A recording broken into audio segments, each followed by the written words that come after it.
Shalom, selamat pagi teman-teman semuanya. Kita bersyukur untuk kebaikan Tuhan, kasih setia Tuhan dalam hidup setiap dari kita. Mari kita memulai ibadah kita pada pagi hari ini dengan firman Tuhan yang berkata demikian. Tak berkesudahan kasih setia Tuhan, tak habis-habisnya rahmat-Nya. Selalu baru tiap pagi, besar kesetiaanmu. Biarlah kesetiaan Tuhan itu saja yang menjadi landasan dasar ibadah kita pada pagi hari ini. Mari sebelum kita melanjutkan ibadah kita pagi hari ini, kita memulainya dengan mengambil waktu teduh sejenak di hadapan Tuhan.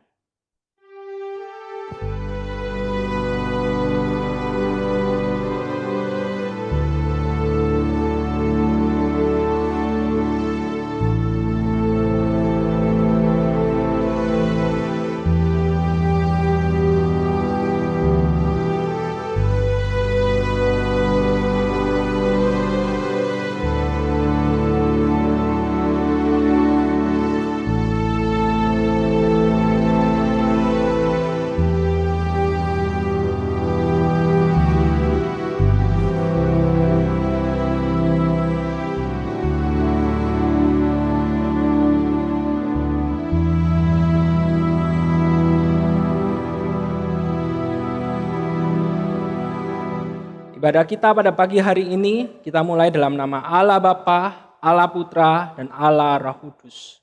Mari sama-sama kita berdoa. Tuhan, kami bersyukur untuk kesempatan yang Kau berikan pada kami. Pagi hari ini kami boleh datang beribadah bersama-sama, meskipun kami tidak bisa hadir secara bertatap muka, tapi kami boleh melakukan ibadah online pada pagi hari ini. Tuhan, kami mau memulai ibadah kami, dan biarlah ketika kami memulainya, kami sadar sebenarnya kami tidak layak, kami manusia berdosa, dan hanya karena kasih anugerah-Mu sajalah yang memampukan setiap dari kami untuk datang beribadah pagi hari ini.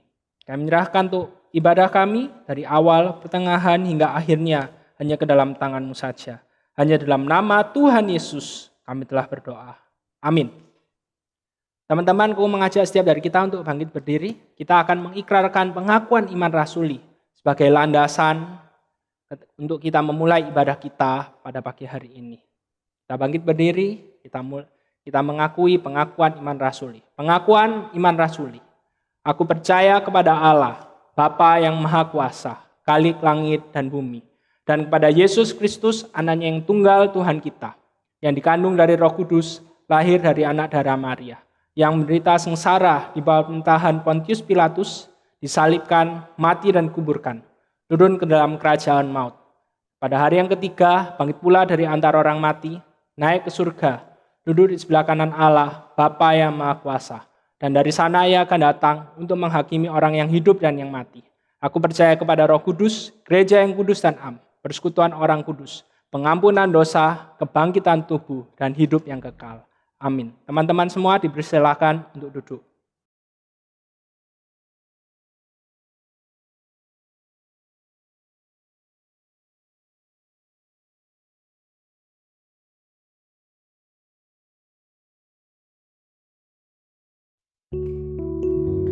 Selamat pagi teman-teman. Puji Tuhan, kita bisa berkumpul bersama pagi hari ini untuk mengadakan kegiatan ibadah kita pagi hari ini. Mari kita siapkan hati kita dengan penuh ucapan syukur karena Tuhan terlalu baik untuk kita. Dan mari kita sama-sama nyanyikan satu pujian, ku nyanyi haleluya.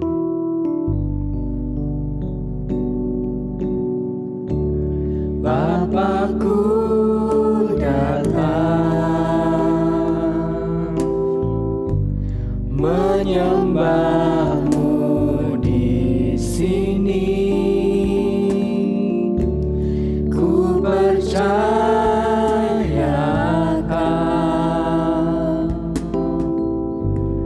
ada bagiku.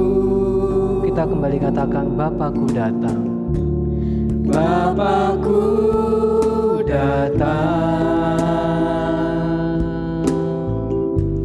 menyembah-Mu di sini.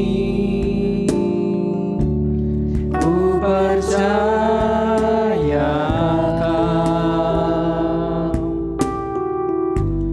ada bagiku. Tak usah ku takut.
ajaib perkasa perbuatanmu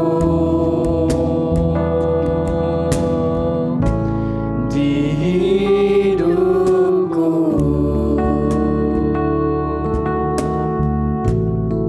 Mari kita sama katakan kembali, Bapakku datang dengan sepenuh hati kita.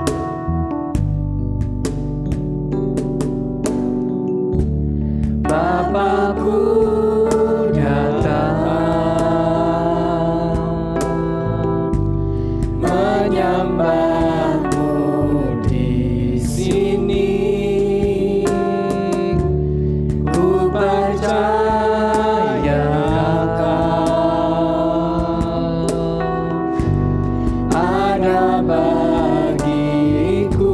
Tak usah ku takut, Tak usah ku takut, sebab Kau sertaku.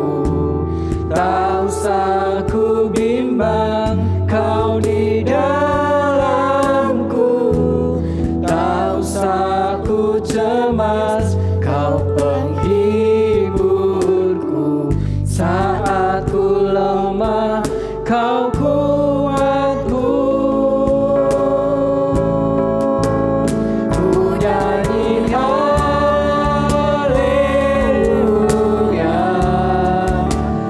ku nyanyi haleluya. Sungguh Kau hebat, ajaib perkasa perbuatanmu.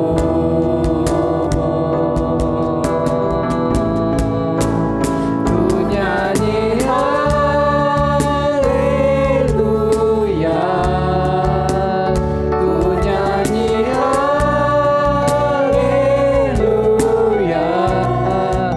Sungguh Kau hebat, ajaib perkasa perbuatanmu. ku nyanyi haleluya. Ku nyanyi haleluya, ku nyanyi haleluya. Sungguh Kau hebat, ajaib perkasa perbuatanmu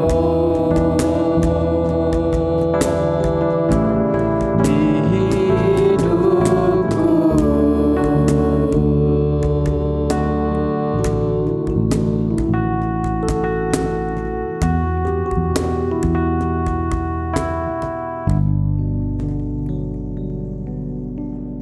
Teman-teman, kita bersyukur jika boleh beribadah secara online hari ini. Itu semua karena kasih Allah dan juga anugerahnya saja. Mari kita puji dan sembah Allah kita.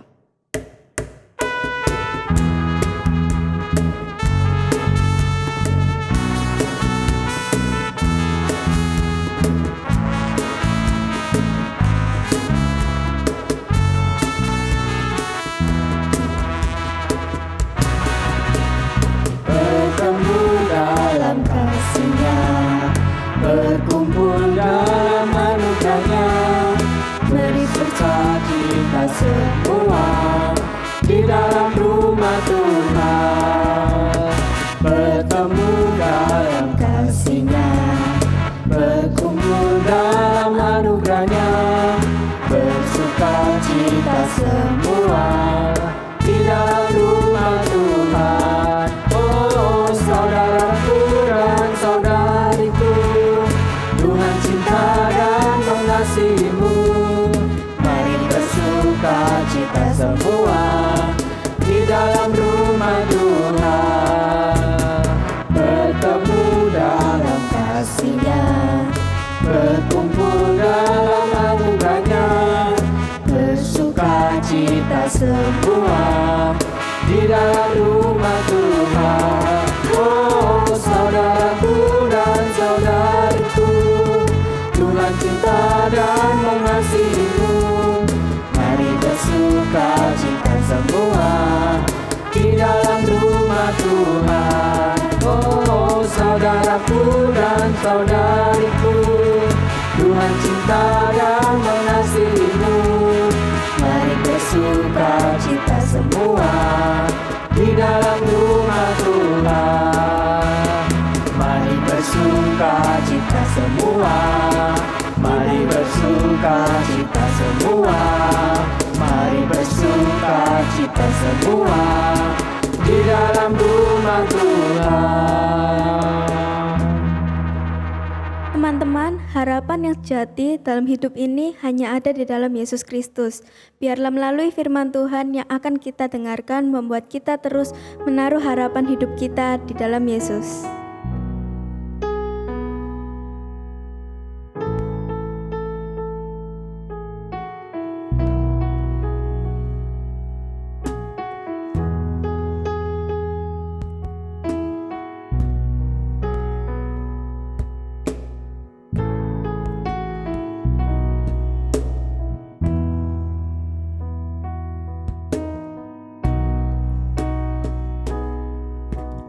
Bukan dengan kekuatanku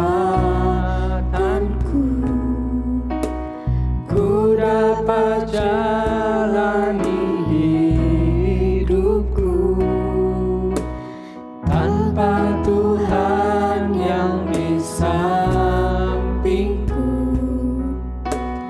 ku tak mampu sendiri. Engkaulah kuatku yang menopangku. Ku pandang wajah-Mu dan berseru, pertolonganku datang dari-Mu. Peganglah tanganku, jangan lepaskan. Kaulah harapan dalam hidupku.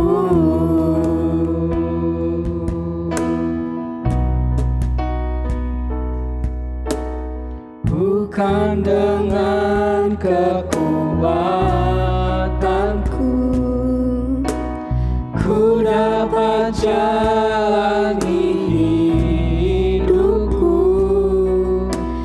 tanpa Tuhan yang di sampingku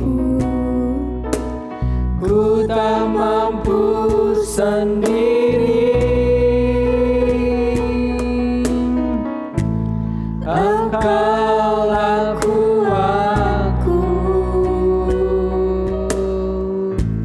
yang menopangku.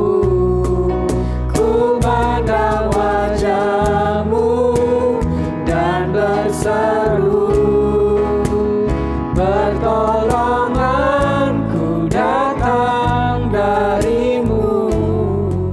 Peganglah tanganku, jangan lepaskan. Kaulah harapan dalam hidupku.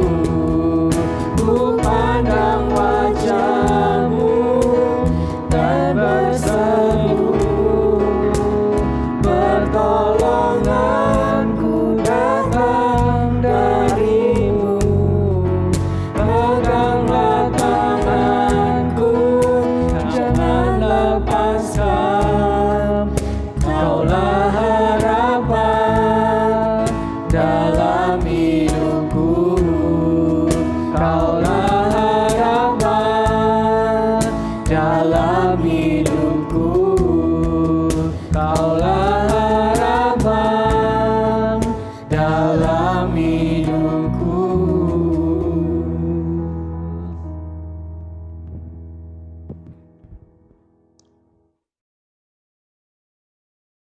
Mari sama-sama kita berdoa. Benar Tuhan, harapan kami hanya ada di dalam-Mu saja. Dan kami telah memuji nama-Mu, bentar lagi kami akan dengarkan kebenaran firman Tuhan. Biarlah firman Tuhan mengingatkan setiap dari kami bahwa harapan kami yang sejati hanya kami dapatkan di dalam Yesus Kristus. Sebentar lagi kami akan mendengarkan firman Tuhan, berbicaralah kepada setiap dari kami, karena kami siap untuk mendengarkan. Hanya dalam nama Tuhan Yesus kami telah berdoa. Amin.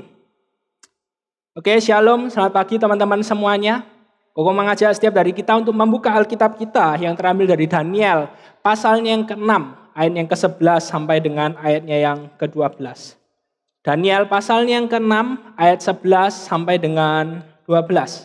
Kalau kita semua sudah menemukannya, Koko mengajak setiap dari kita untuk memperhatikan Alkitab kita masing-masing dan Koko akan membacakannya buat setiap dari kita. Daniel 6 ayat 11 sampai 12. Demi didengar Daniel bahwa surat perintah itu telah dibuat, pergilah ia ke rumahnya. Dalam kamar atasnya ada tingkap-tingkap yang terbuka ke arah Yerusalem. 3 kali sehari ia berlutut, berdoa, serta memuji Allahnya, seperti yang biasa dilakukannya. Lalu orang-orang itu bergegas masuk dan mendapati Daniel sedang berdoa dan bermohon kepada Allahnya. Nah teman-teman, Koko mengajak setiap dari kita untuk memperhatikan ayat yang baru saja kita baca bersama-sama. Koko yakin ini adalah cerita yang sangat familiar buat setiap dari kita. Nah Koko ingin memulai khotbah kita pada pagi hari ini dengan sebuah pertanyaan. Hal apakah yang terpenting dalam hidup setiap dari kita? Apakah hal yang paling penting yang menjadi prioritas di dalam hidup kita ini? Sebagai manusia, ketika kita hidup dalam dunia ini, kita pasti memiliki hal yang penting buat setiap dari kita.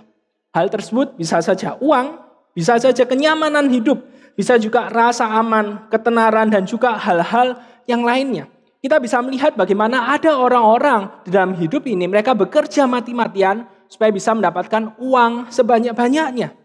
Ada juga orang yang bekerja mati-matian supaya bisa mendapatkan kenyamanan hidup, mendapatkan posisi yang lebih baik lagi dari posisi yang sekarang dia miliki. Jadi kita bisa melihat bagaimana orang-orang di dunia ini berusaha mati-matian mengusahakan sesuatu untuk mendapatkan apa yang penting buat diri mereka. Dan sebagai manusia, naturnya adalah kita tidak ingin kehilangan apa yang penting itu dalam hidup setiap dari kita. Maka dari itu kita bisa melihat ada orang-orang yang misalnya seharusnya kita pikir harusnya dia tidak berlebihan seperti itulah responnya. Tapi kenapa kok seperti itu? Sebenarnya orang tersebut sedang mempertahankan, tidak ingin kehilangan apa yang penting di dalam hidup dirinya itu. Maka dari itu ketika kita melihat hal ini adalah salah satu alasan kenapa kok orang itu sulit untuk berubah. Kita bisa melihat bagaimana banyak sekali orang-orang itu sulit untuk berubah. Dan ketika perubahan tersebut mengambil apa yang nyaman, apa yang penting buat diri mereka, pasti mereka akan bergumul dengan perubahan tersebut.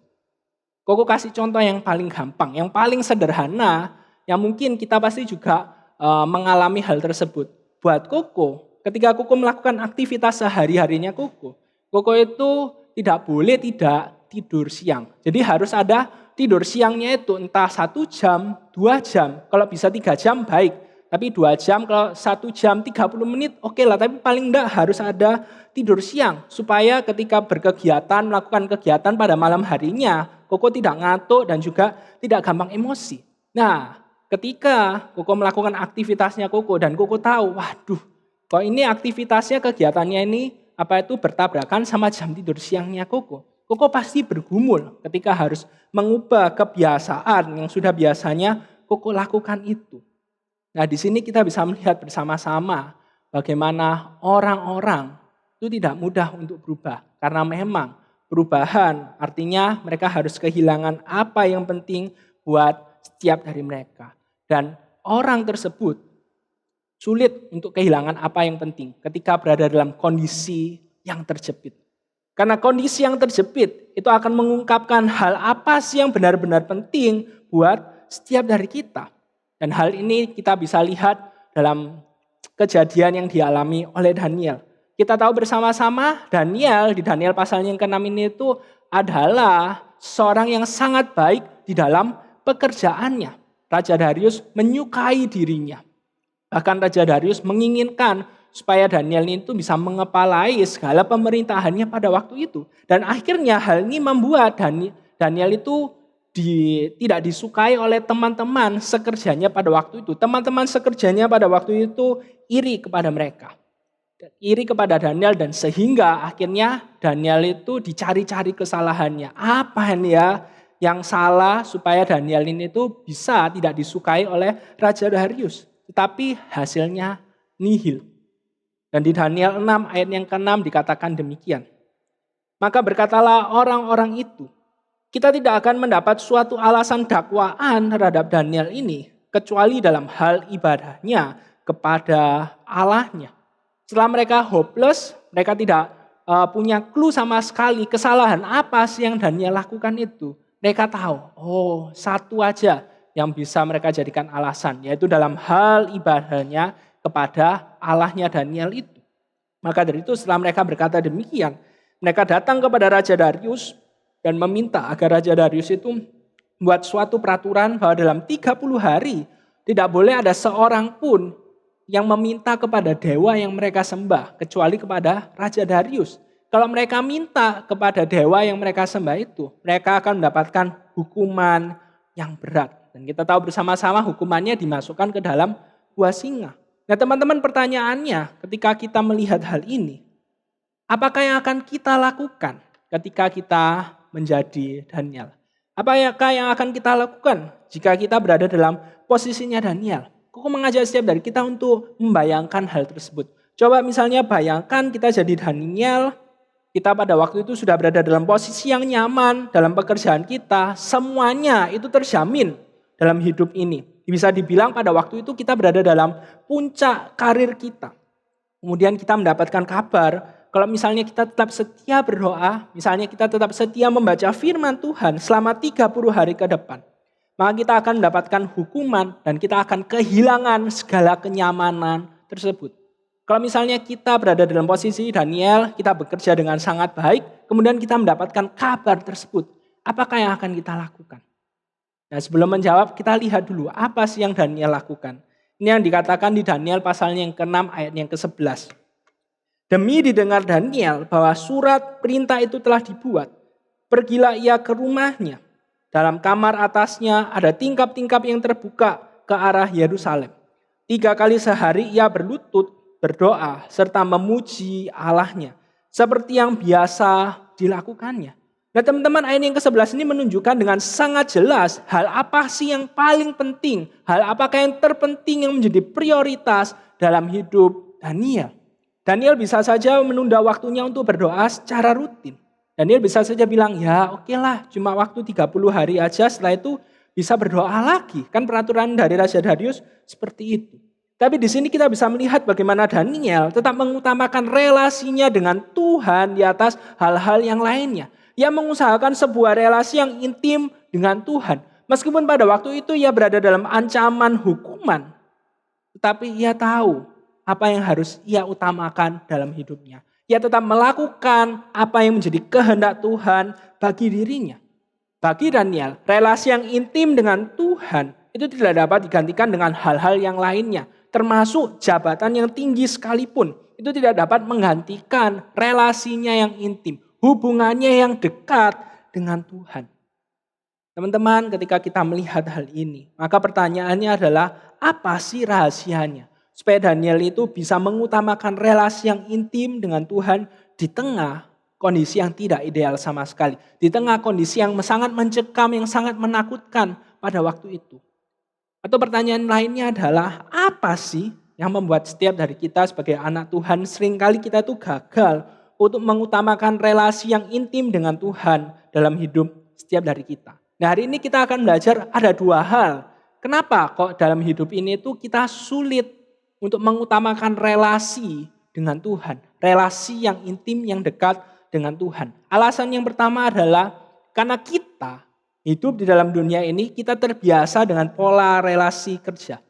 Teman-teman, kalau misalnya kita perhatikan dalam hidup ini, maka relasi yang kita bangun, hubungan yang kita bangun dengan orang lain, itu adalah relasi, pola relasinya itu adalah pola kerja. Apa sih yang dimaksud dengan relasi kerja ini? Kita ini terbiasa hidup dalam dunia ini dengan sebuah prinsip, dengan sebuah pemikiran, apa yang aku lakukan, tenaga yang aku keluarkan, itu harus sebanding dengan hasil yang aku terima, dengan imbalan yang aku dapatkan. Jadi kita sudah terbiasa dengan pola pikir seberapa kualitas pekerjaan yang kita lakukan, maka seharusnya hasilnya itu berbanding lurus dengan usaha yang sudah kita keluarkan itu. Dan pada akhirnya hal ini mempengaruhi relasi kita dengan Tuhan. Kita berusaha misalnya kita sudah mengusahakan relasi yang intim dengan Tuhan. Kita sudah melakukan yang terbaik, kita sudah hidup berintegritas, kita sudah hidup jujur di hadapan Tuhan. Maka seharusnya kita mendapatkan imbalan yang sesuai. Tuhan menunjukkan penyertaannya. Tuhan memberikan kepada kita harapan-harapan yang sesuai dengan keinginan setiap dari kita. Teman-teman, ingatkah setiap dari kita dengan perumpamaan yang Tuhan Yesus ceritakan mengenai pekerja-pekerja di kebun anggur.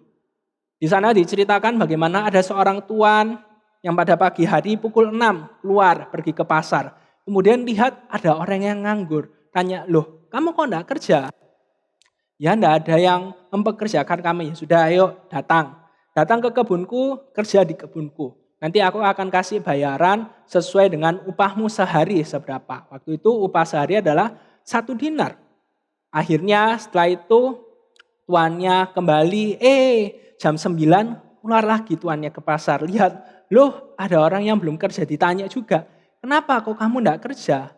Ya karena tidak ada yang mempekerjakan kami. Ya sudah ayo datang ke kebun anggurku, kerja di sana. Begitu juga pukul 12, kemudian pukul 3 dan pukul 5 menjelang 1 jam sebelum pekerjaannya itu berakhir. Tuannya itu keluar dan menemukan ada orang-orang yang enggak bekerja.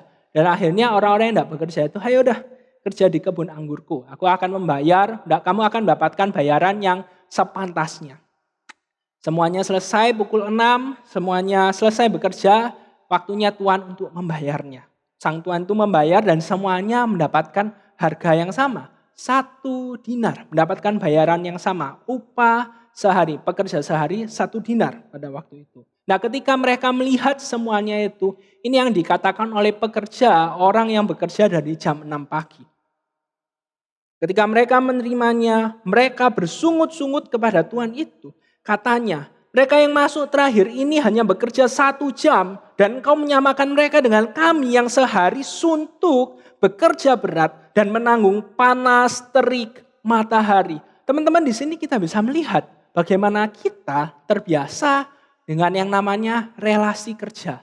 Aku kasih seberapa, effortku seberapa, usahaku seberapa besar, maka seharusnya penghargaannya juga besar dong, sama-sama besar dong.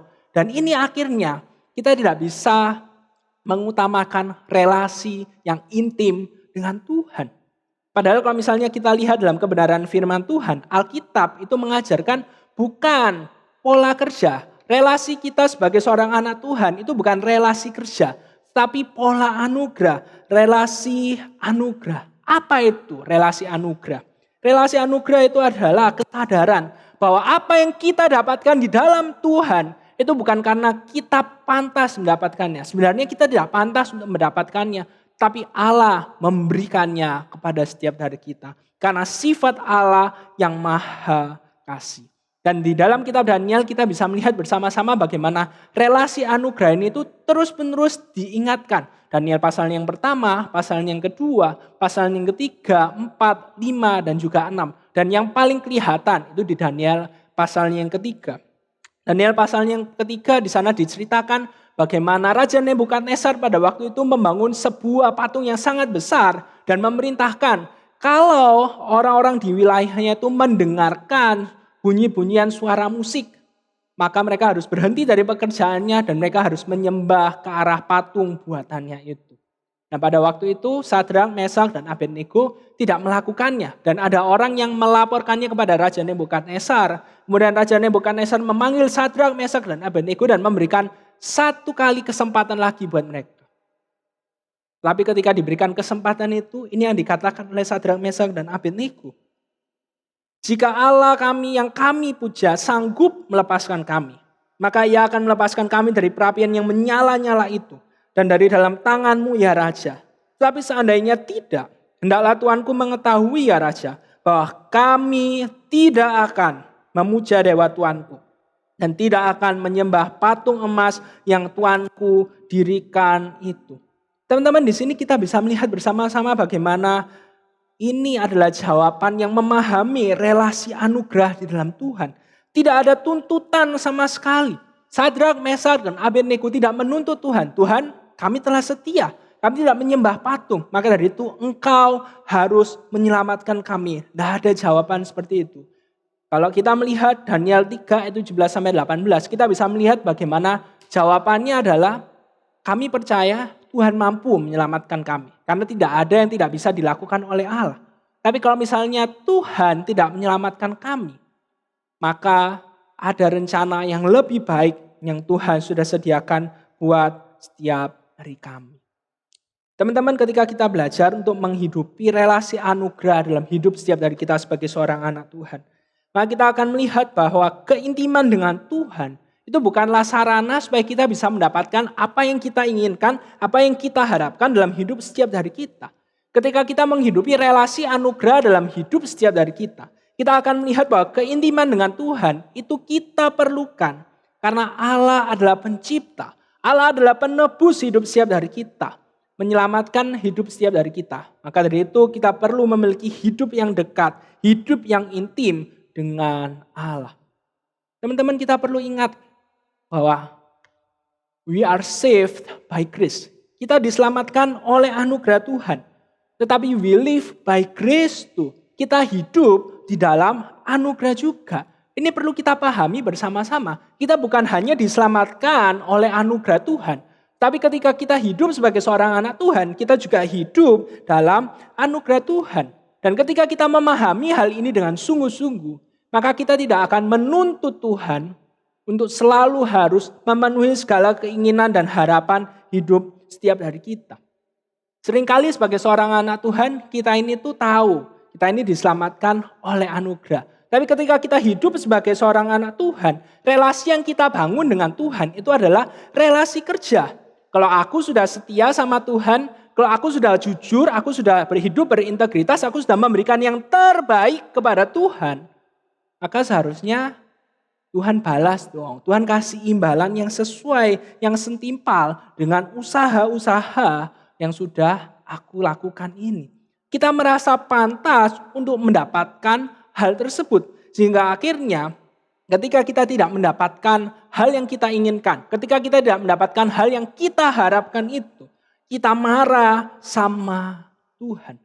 Padahal kalau misalnya kita hidup di dalam dunia ini sebagai seorang anak Tuhan, kita perlu sadar bahwa hidup sebagai seorang anak Tuhan itu bukan berbicara tentang sepantasnya. Hidup dalam Tuhan itu berbicara tentang anugerah demi anugerah yang Allah berikan kepada setiap dari kita. Karena kalau misalnya kita berkata, ini sudah sepantasnya aku dapatkan, maka yang pantas untuk kita dapatkan itu adalah hukuman kekal, neraka. Karena siapa kita? Kita adalah orang berdosa. Ketika kita diselamatkan, itu bukan karena kita pantas, tapi karena anugerah Tuhan buat setiap dari kita. Maka dari itu ketika kita hidup dalam dunia ini sebagai seorang anak Tuhan, kita hidup dalam anugerah, lepas anugerah yang Tuhan berikan buat setiap dari kita. Siapakah yang tahu gambar yang berikut ini? Gambar patung yang berikut ini. Patung ini didirikan di kota Richmond di Amerika. Ini adalah sebuah monumen dari seorang yang bernama Arthur Ashe. Siapakah Arthur Ashe ini? Ia adalah petenis kulit hitam pertama yang bisa memenangi 3 kejuaraan Grand Slam pada waktu itu. Hal tersebut menjadikan dirinya sebagai salah satu petenis terhebat di dunia pada saat itu. Ketika dia sudah pensiun, ia mengalami sakit jantung dan harus dioperasi. Nah, masalah terjadi di sini. Ketika ia akan melakukan transfusi darah untuk proses operasinya, pada waktu itu ia tertular HIV dari darah yang ditransfusikan ke dalam tubuhnya itu. Dan akhirnya karena penyakit HIV ini ia harus meninggal muda di usia 49 tahun. Nah, sebelum meninggal, ketika dia sudah tertular HIV, ada seorang yang tanya sama dirinya. Orang tersebut tanya seperti ini, apakah kamu tidak marah sama Tuhan dengan kondisi yang kamu alami sekarang ini? Dan ini jawaban yang diberikan oleh Arthur Ashe. If I were to say, God, why me? about the bad things, then I should have said, God, why me? About the good things that happened in my life. Arthur Asyeh menjawab seperti ini, kalau aku sampai tanya kepada Tuhan, Tuhan kenapa kok hal ini tuh terjadi, aku harus mengalami hal ini. Tentang hal yang buruk yang terjadi dalam hidupku. Maka seharusnya aku juga bertanya, Tuhan kenapa aku ketika aku mengalami hal-hal yang menyenangkan, hal-hal yang baik di dalam hidupku. Teman-teman, ketika kita melihat jawaban Arthur Asyeh ini mengingatkan setiap dari kita bahwa kalau kita mengalami hal yang menyenangkan, hal yang sesuai dengan harapan kita tidak pernah tanya kenapa loh sama Tuhan. Kita merasa pantas kalau kita hidupnya bahagia. Tapi ketika kita mengalami hal yang tidak menyenangkan, hal yang menyedihkan, yang tidak sesuai dengan harapan diri kita seringkali gampang sekali tanya sama Tuhan, Tuhan kenapa kok aku harus mengalami semuanya ini? Tapi ketika kita melihat kehidupan Arthur Asyeh benar-benar memahami bahwa di dalam dirinya, ketika ia hidup sebagai seorang anak Tuhan, maka ia hidup di dalam anugerah Tuhan. Dan ketika kita memiliki perspektif, kita bisa melihat hidup ini dengan perspektif anugerah, maka kita akan bisa melihat bagaimana relasi dengan Tuhan itu akan menjadi suatu prioritas bagi setiap dari kita. Kita bisa melihat relasi dengan Tuhan itu merupakan hal yang paling penting yang harus kita utamakan dalam hidup setiap dari kita. Ini adalah hal yang pertama. Kalau kita hidup dalam sebuah relasi kerja, kita tidak akan pernah bisa mengutamakan relasi yang intim dengan Tuhan. Tapi ketika kita hidup di dalam relasi anugerah, maka kita bisa akan mengutamakan keintiman dengan Tuhan. Lalu alasan yang kedua, kenapa seringkali kita gagal untuk mengutamakan relasi yang intim, relasi yang dekat dengan Tuhan? Alasannya adalah karena kita tidak melihat keintiman dengan Tuhan sebagai berkat itu sendiri. Kalau misalnya kita kembali ke dalam teks Alkitab Daniel pasalnya yang ke-6, kita bisa melihat bagaimana Daniel sangat memahami hal ini. Daniel tidak menggunakan keintiman dengan Tuhan sebagai sarana untuk mendapatkan berkat yang lebih besar di dalam hidupnya. Kalau kita melihat kehidupan kita sekarang ini, maka tidak sedikit orang-orang Kristen yang memiliki pandangan kalau kita memiliki relasi yang dekat dengan Tuhan, kalau kita memiliki relasi yang intim dengan Tuhan, maka hidup kita itu pasti akan dipenuhi dengan berkat. Nah, akibatnya ketika seseorang memiliki pandangan seperti ini, ketika ia merasa sudah memiliki relasi yang dekat dengan Tuhan, ia sudah rajin beribadah, rajin berdoa, rajin baca Alkitab, tapi hidupnya tetap begitu-begitu aja. Hidupnya bahkan masih dipenuhi dengan berbagai macam masalah. Orang tersebut bisa saja kecewa kepada Tuhan dan sangat mungkin orang seperti itu akhirnya meninggalkan Tuhan.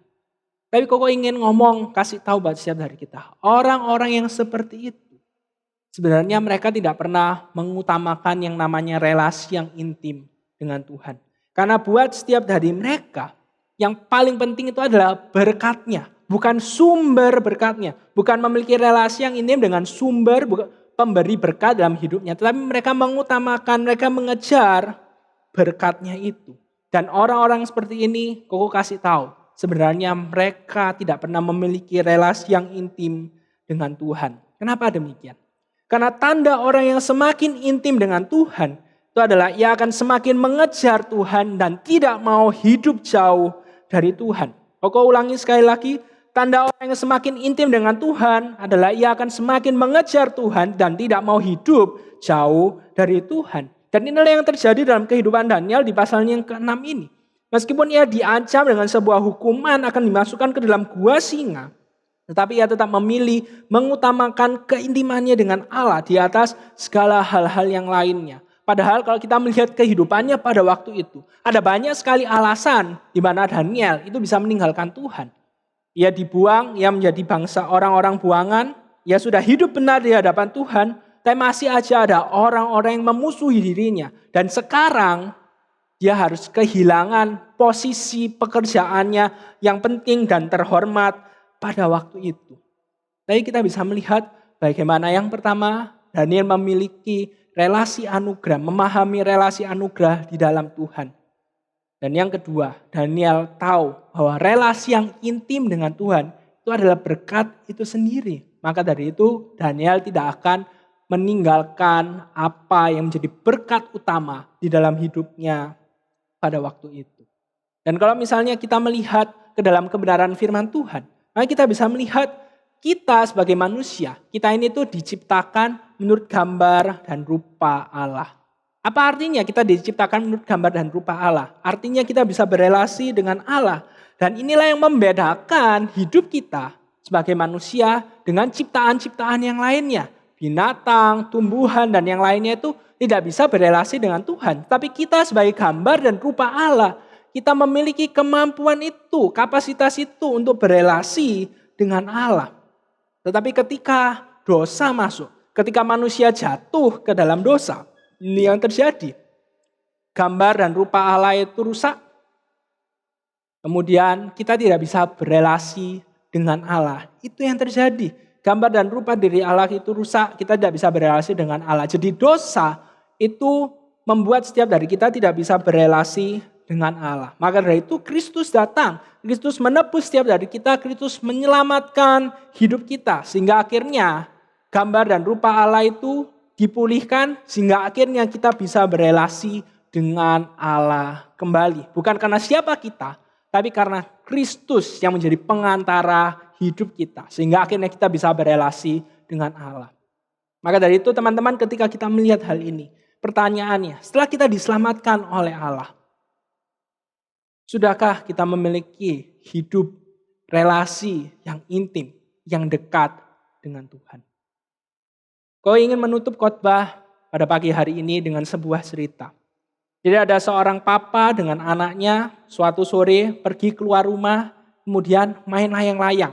Anaknya belum bisa nerbangin layang-layangnya itu, jadi papanya nerbangin layang-layangnya. Dari yang pendek terus semakin tinggi, dan semakin tinggi. Akhirnya anaknya itu bilang sama papanya, "Pak, sebenarnya ya kalau misalnya talinya ini tuh diputus, digunting, layang-layangnya itu pasti bisa terbang lebih tinggi lagi." Kemudian papanya bilang, "Oke, let's try it out. Mari kita coba hal tersebut." Akhirnya talinya digunting sama papanya itu.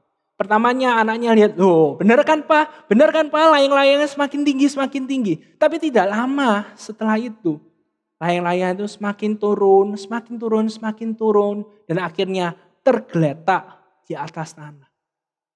Teman-teman, hidup setiap dari kita ini itu sama seperti layang-layang tersebut. Hidup kita dalam Tuhan sama seperti layang-layang itu. Harus terkoneksi dengan sumbernya. Harus terus terkoneksi dengan tali yang dipegang oleh orang yang main layang-layang itu. Dan hidup setiap dari kita sebagai seorang anak-anak Tuhan, maka kita harus tetap terkoneksi dengan Tuhan. Kita harus tetap memiliki relasi yang intim dengan Tuhan. Kita mungkin berpikir, aduh repot, rempong hidup relasi yang intim dengan Tuhan itu. Nggak boleh ini, nggak boleh itu, harus melakukan ini, harus melakukan itu. Tapi Koko ingin bilang seperti ini. Ketika kita hidup jauh dari Tuhan, dan hidup kita semakin jauh di hadapan Tuhan, maka kita akan kehilangan hidup yang sejati itu. Ketika kita semakin jauh dari Tuhan, pada akhirnya kita akan menemukan diri kita tergeletak di atas tanah, seperti layang-layang yang sudah terputus dari sumbernya itu. Maka dari itu, ketika kita melihat hal ini, pentingnya menjaga relasi yang intim dengan Tuhan. Hukum mendorong setiap dari kita, mengingatkan setiap dari kita, apapun kondisi kita saat ini. Ingat, yang paling penting, yang perlu untuk terus kita jaga dalam hidup ini adalah relasi yang intim, relasi yang dekat dengan Tuhan. Mari sama-sama kita memiliki relasi yang intim dengan Tuhan itu. Karena kita dipulihkan, Kristus menebus setiap dari kita. Bukan supaya kita hidup semau diri kita sendiri, tapi supaya kita bisa terus memiliki relasi yang intim dengan Tuhan dan hidup bagi kemuliaan nama Tuhan. Mari sama-sama kita berdoa. Tuhan, kami bersyukur untuk kebenaran firman Tuhan yang boleh kami renungkan, kami pelajari bersama-sama pada pagi hari ini. Tuhan, kami tahu untuk memiliki relasi yang intim dengan Tuhan itu butuh usaha, butuh untuk effort dari diri setiap dari kami. Tuhan yang tolong mampukan setiap dari kami, karena kami tahu betapa pentingnya itu. Sehingga akhirnya Engkau harus datang. Yesus Kristus datang, mati, menebus hidup kami untuk memulihkan relasi yang sebelumnya jauh dari Tuhan itu. Sehingga akhirnya bisa memiliki relasi yang intim dengan Tuhan. Dan kiranya ketika kami sudah menjadi anak-anak Tuhan, kami bisa menjaga relasi yang intim itu, bahkan semakin hari dari waktu ke waktu, relasi tersebut bisa semakin intim dan semakin dekat dan semakin harmonis. Tuhan yang mampukan setiap dari kami untuk dapat menaati apa yang menjadi kehendak-Mu dalam hidup setiap dari kami. Hanya dalam nama Tuhan Yesus kami telah berdoa. Dan Tuhan, pada saat ini kami juga akan menaikkan beberapa pokok doa. Kami mau menyerahkan untuk kondisi COVID-19 di seluruh dunia. Kami melihat bagaimana kondisi ini tidak semakin membaik, tapi semakin memburuk. Banyak sekali korban-korban yang terkena virus COVID-19 ini.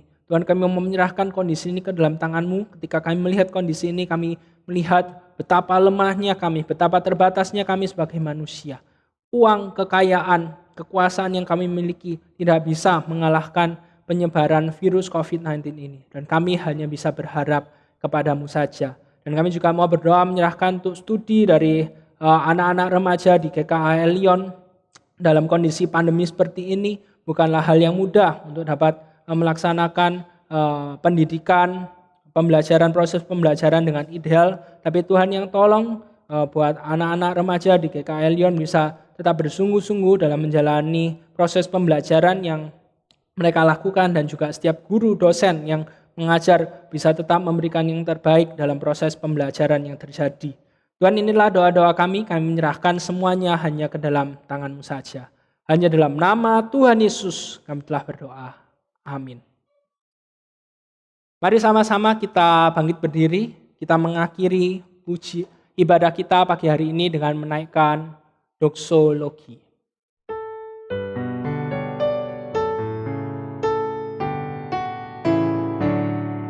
Puji Allah sumber berkat, puji Dia segenap ciptaannya, puji Dia para malaikat, Bapa, Putra, dan Roh Kudus. Amin.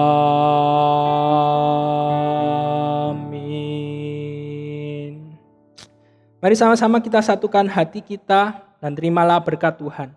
Kiranya kasih dan anugerah dari Allah Bapa, anugerah penyertaan dalam Kristus Yesus, dan juga pimpinan Roh Kudus beserta dengan setiap dari kita sekarang sampai selama-lamanya. Amin.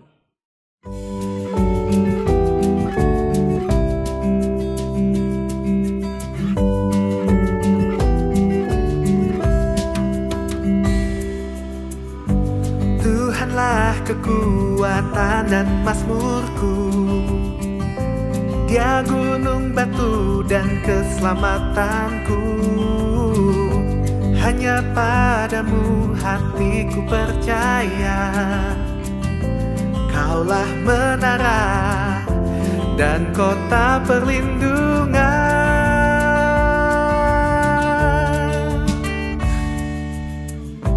Ku mau selalu bersyukur sebab cintamu padaku.